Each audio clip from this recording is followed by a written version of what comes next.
کہیں گے صاحب کچھ نہیں ہو سکتا مولانا صاحب، یہ فون تو ہے، ایڈوانس بنے تو ہیں، لیکن یہ ہمیں ڈبہ دکھائی دے رہا ہے، ہم کسی کو میسج بھیجنا چاہے تو بھیج نہیں سکتے، کوئی کال کرنا چاہے تو کر نہیں سکتا، کوئی ہم سے کنیکٹ ہونا چاہے تو کنیکٹ نہیں ہو سکتا۔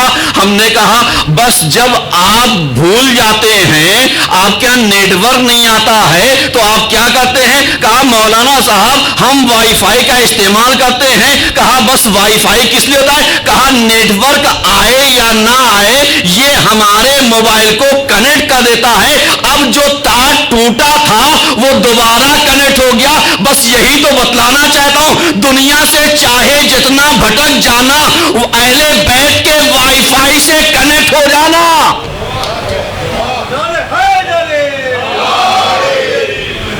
سمجھ رہے ہیں؟ اہل بیت کے وائی فائی سے کنیکٹ ہو جانا۔ اب جہاں تم جانا چاہو گے، جس سے رابطہ کرنا چاہو گے، اس سے تمہارا رابطہ بھی ہو جائے گا، اس لیے کہ یہ غلط راستوں تک لے کر کے جاتے ہی نہیں ہیں۔ سمجھ رہے ہیں؟ تو ہمیں اہل بیت کے نیٹ ورک سے کنیکٹ رہنا پڑے گا، صحیح ہے نا؟ اتنی چیزیں ہو گئی۔ اب ذرا سا آپ کے ہاتھ میں موبائل ہے، ہمارے ہاتھ میں موبائل ہے، میں سوچا ہوں گفتگو شروع کروں نہ شروع کروں، وقت بھاگا جا رہا ہے۔ صلی علی محمد۔ لیکن ذرا سا غور کیجئے گا، کبھی کبھی آپ دیکھتے ہیں موبائل کے اندر دو چیزیں پائی جاتی ہیں، میں یہ بات اپنے بچوں کے لیے عرض کر رہا ہوں، ایک ہوتا ہے ریسیٹ اور ایک ہوتا ہے ریسٹور۔ دونوں کا مطلب کیا ہو؟ آپ کہیں گے مولانا صاحب دونوں کا مطلب سیم ہوتا ہے۔ ریسیٹ کا مطلب یعنی موبائل ہینگ کر رہا تھا، چل نہیں رہا تھا، اپلیکیشنیں زیادہ تھی، وائرس آ گیا تھا، یہ ہو گیا تھا، ہم نے اٹھایا ریسیٹ کر دیا، کچھ اپلیکیشنیں بھی چلی گئیں اور وہ پہلے جیسا ہمارا کیا ہو گیا، اب موبائل چل رہا تھا۔ اب آپ جانتے ہیں یہ ریسیٹ کیا ہے؟ کہا یہی تو ریسیٹ، یہی تو توبہ ہے، یہی تو توبہ ہے۔ کہا جتنا بھی تم گناہ کر لو، اللہ کی راہ میں آ جاؤ گے، توبہ کر لو گے تو تمہاری لائف جہاں سے بگڑی تھی وہیں سے دوبارہ شروع ہو جائے گی۔ سمجھ رہے نا؟ وہیں سے دوبارہ شروع ہو جائے گی۔ اب یہ بتا دیے یہ ریسٹور کیا ہوتا ہے، یہ بیک اپ کیا ہوتا ہے؟ اب ہم کہیں گے آپ جانتے ہیں کہیں پر ہمارا کردار بہت اچھا تھا، کہیں پر ہماری ویلو بہت اچھی تھی، کہیں پر ہمارے ڈیٹا کا بیک اپ بہت اچھا تھا، اب معلوم دیا ہم نے بیک اپ لے تو رکھا ہے لیکن ہم پہلے جیسی اپلیکیشنوں کو باقی رکھنا چاہتے ہیں۔ کہا ری اسٹور کر لو، اب جہاں سے تمہاری غلطیاں ہوئی تھی وہیں سے تم صحیح ہو جاؤ گے۔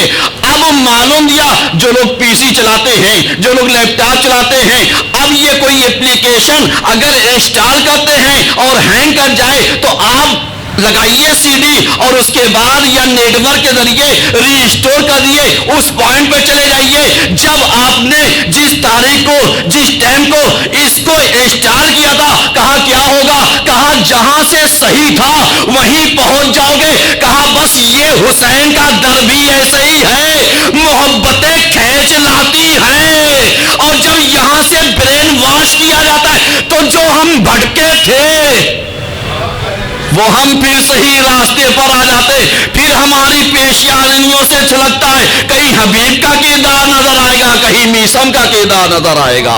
ایک صلوات پڑھیے سب مل کر کے۔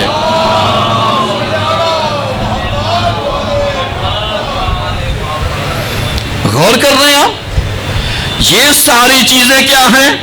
یہ ساری چیزیں ہمیں بتاتی ہیں کہ عزاداری کے ذریعے ہم محبت کو مودت میں کیسے کنورٹ کر سکتے ہیں۔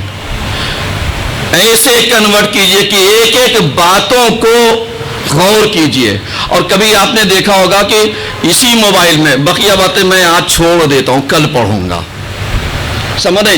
اسی موبائل میں آپ نے دیکھا ہوگا ایڈوانس سیٹنگ ہوتی ہے، صحیح نا؟ ایک جنرل سیٹنگ ہوتی ہے اور ایک ایڈوانس، یہ ایڈوانس فیچرز ہوتے ہیں۔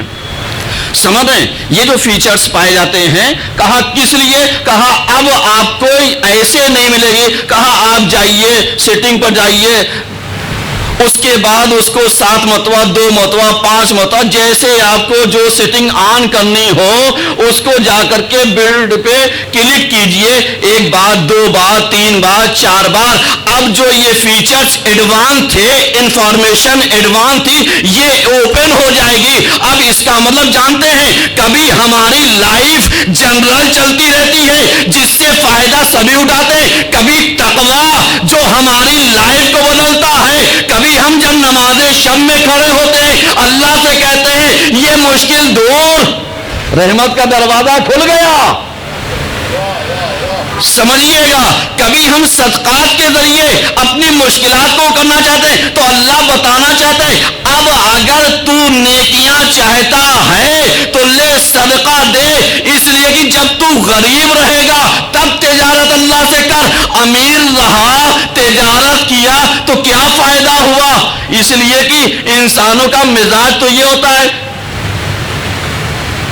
حساب مدرسے والے آ گئے، کہا بھی بچے کی فیس نہیں گئی. اللہ کیا کہتا ہے؟ کہا تجارت کرنی ہے تو اس وقت کرنا جب پریشانی میں رہو، اس لیے کہ ہم 1 کے بدلے 10 دیتے ہیں. اب سمجھ میں آیا کہ معلوم دیا کہ اگر ہمیں اللہ کی تجارت سے ہر مشکلات میں نئی راہ ملتی ہے، نیا راستہ دکھتا ہے، امیدیں پوری ہوتی ہیں، تو آؤ یہ حسین کا در بھی ایسے ہی کھلا ہے. اس لیے کہ یہاں پر جو تم شفا مانگنے آئے ہو، چاہے وہ بیماری سے ہو، چاہے وہ حسد سے ہو، چاہے وہ کینے سے ہو، چاہے وہ ہمارے مزاج سے ہو، چاہے وہ ہماری جن چیزوں سے ہو، یہاں پر ہر چیز کی دوا ملتی ہے، میڈیسن ملتی ہے. بس فرق اتنا ہے کون سی میڈیسن کہاں پر کب کام آتی ہے یہ پتا ہونا چاہیے. اپنے سے استعمال کر لو گے تو کہیں متقی بننے کے چکر میں دنیا کو نہ چھوڑ دینا اور کہیں دنیا کے چکر میں تقوی کو نہ چھوڑ دینا. ایک صلوات پڑھیے سب مل کر کے.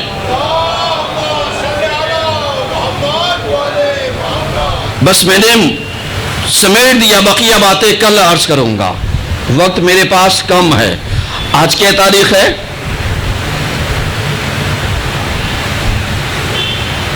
آج 5 محرم ہے. ہم سب آئے کس لیے ہیں؟ اس لیے آئے ہیں تاکہ جو ہمارا وقت کا امام ہے اس کو پرسا دیں. صحیح ہے نا؟ اس کو پرسا دینے کے لیے آئے ہیں. اور جس محرم کا ہم انتظار کرتے ہیں 10 دنوں کا، خاص طور سے 5 دن ہمارے درمیان سے کیا ہو گیا ہے؟ گزر گیا ہے. اب جب گزر گیا ہے تو آپ جانتے ہیں آج تذکرہ ہوتا ہے جناب اون و محمد کا، جناب زینب کے لال کا. جناب زینب سلام اللہ علیہا کی شادی سن 17 ہجری میں ہوئی ہے. سمجھیے گا، آپ کی اولادوں میں سے جو پائی جاتی ہیں وہ کربلا میں جناب اون و محمد. دیکھیں اختلافات اپنی جگہ پر ہے لیکن جو چیزیں کلیئر ہیں اس کو میں پڑھ رہا ہوں. جناب اون و محمد، جناب اون و محمد کو اگر آپ دیکھیے، ان کی تربیت شہزادی نے ایسے کی تھی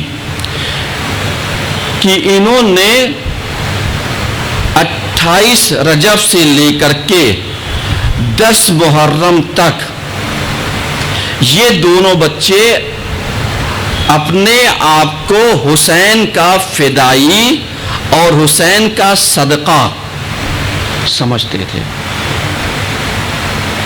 کیوں سمجھتے تھے؟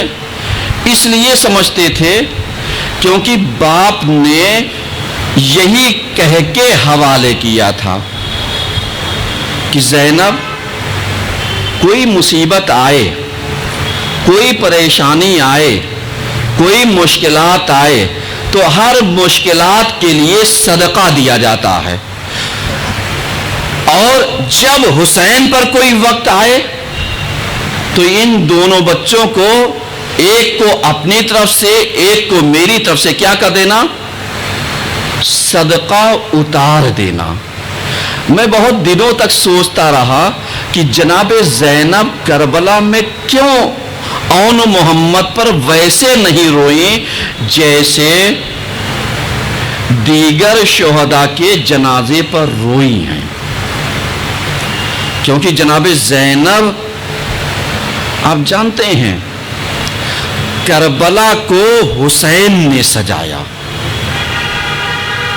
کربلا کو حسین نے سجایا، اور کربلا کے مقصد کو حسین کی بہن زینب نے بچایا۔ سمجھ رہے ہیں؟ اب جناب زینب کے نظر میں جو تھی وہ کربلا کو بچانا تھا، اور اگر یہ پہلے ہی سے دل ملول ہو جاتی اور اپنے بچوں کی محبت کو خالی دل میں بسا لیتی تو اب آپ بتا لیجئے کیا وہ ماں جو دوسروں کے لیے آئیڈیل بنی ہوئی تھی، کیونکہ شہزادی کا واحد شیوا وہ تھا کہ جو شہزادی ہر لاشے پر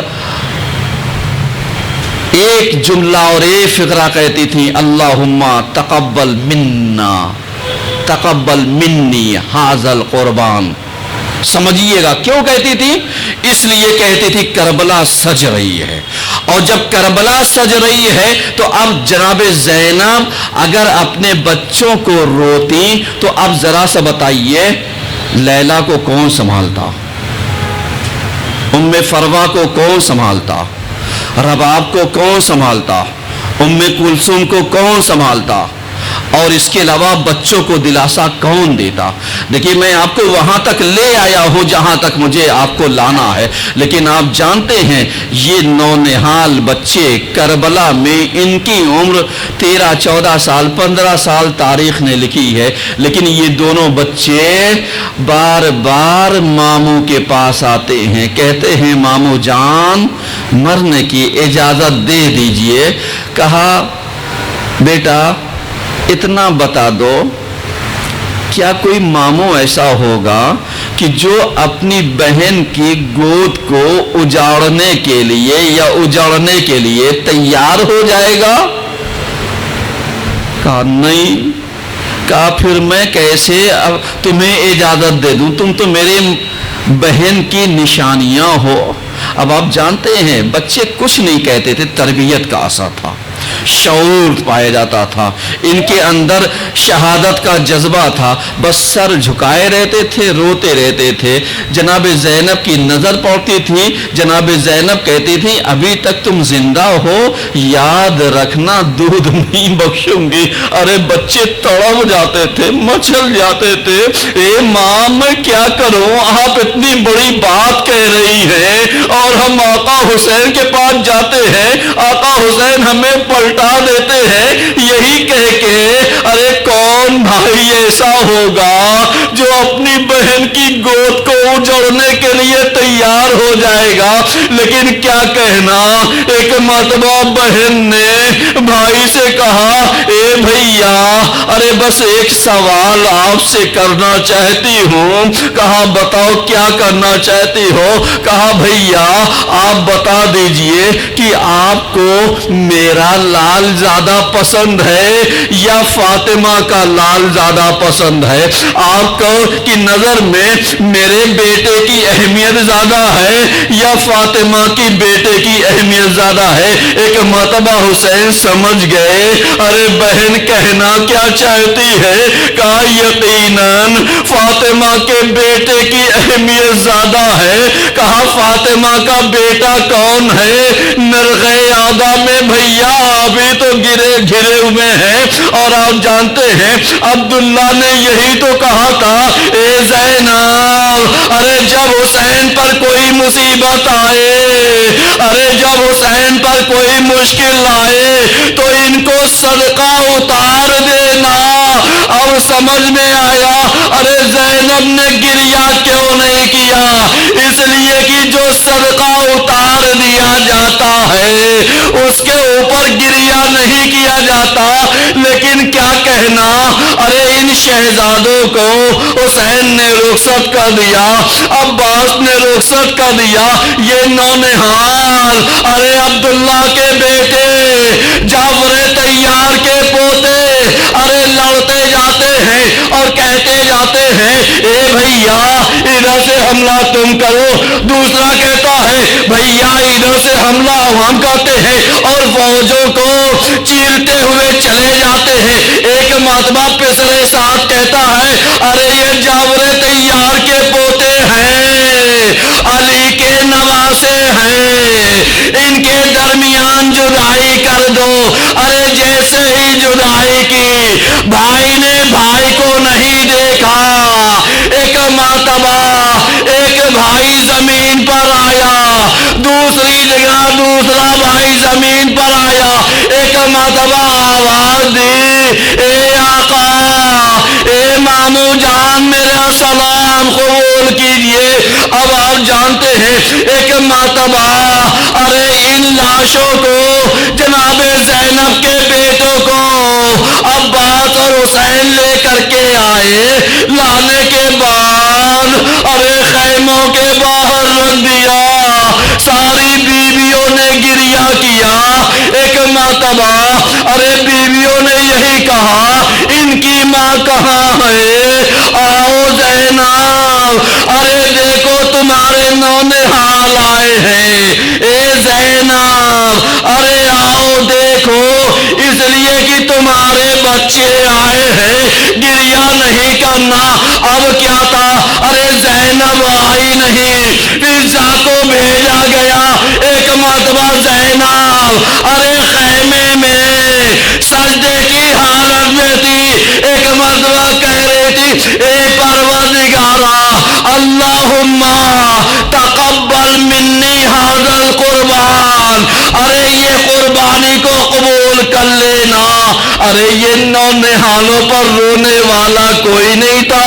ہم نے دیکھا 11 محرم کو بھی کوئی رویا نہیں ان بچوں پر. زینب خاص طور پر نہیں روئی، شام میں زینب نہیں روئی. بس 2 جملے سن لیجئے. ایک مرتبہ یہی زینب جو ممتا سے بھری تھی، جو صبر کا پیکر تھی، جو ہمتوں کا پہاڑ تھی، جو شکیبائی کی بلندیوں پر کھڑی تھی، ارے جیسے ہی یہ اپنے گھر پہنچی، اب کیا تھا، جو پہاڑ تھا ارے وہ ڈھہ گیا. زینب جو چٹان تھی وہ پھسل گئی، ریت بن گئی. اب کیا تھا، 2 ننھے ننھے بستر نظر آئے. ارے زینب کا دل بھر آیا، اے میرے لال اون محمد، اے میرے بیٹا ارے مجھے معاف کر دینا، اس لیے کہ کربلا میں تجھ پر روتی یا زہرا کے لال پر روتی. اب جب میں یہاں آئی تو میری ممتا جاگ گئی. اے میرے بیٹا مجھے معاف کر دینا، اس لیے کہ زینب مجبور تھی. وَسَيَعْلَمُ الَّذِينَ ظَلَمُوا أَيَّ مُنقَلِبٍ يَنقَلِبُونَ